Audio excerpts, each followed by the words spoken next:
choix de Tanger pour l'organisation de TOC Africa 2025 revient principalement à sa situation stratégique sur le détroit de Gibraltar et au rôle prépondérant que joue Tanger Med dans l'industrie portuaire et maritime internationale en tant que port leader au niveau de l'Afrique et de la Méditerranée depuis plusieurs années aujourd'hui.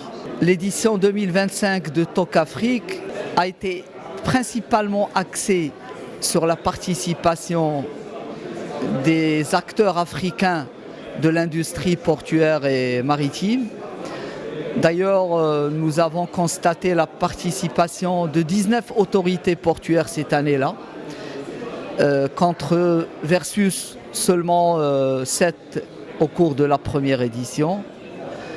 Par ailleurs, nous avons connu aussi une participation significative des différents opérateurs portuaires opérant sur les différents ports africains, ceux de Dar es Salaam en Tanzanie, de Kribi au Cameroun, du Gabon à Libreville, sans oublier notre acteur national Marsa Maroc, qui ont tous participé massivement avec plusieurs représentants au niveau des différentes conférences de l'événement.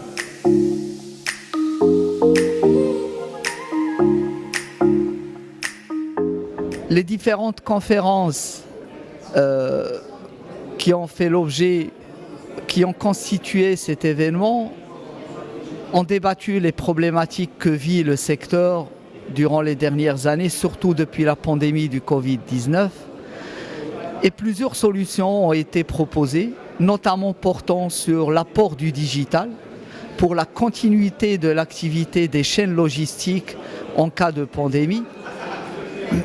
Également, les sujets de décarbonation qui constituent un défi majeur pour la profession ont été débattus et plusieurs solutions ont été présentées par des acteurs majeurs au niveau qui ont apporté des solutions pour la décarbonation du transport maritime et de l'activité portuaire spécifiquement.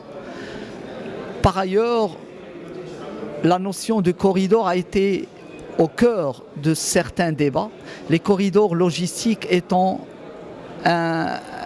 jouant un rôle important dans le développement du commerce intra-pays africain et donc plusieurs solutions au niveau du développement de ces corridors ont été mises à jour.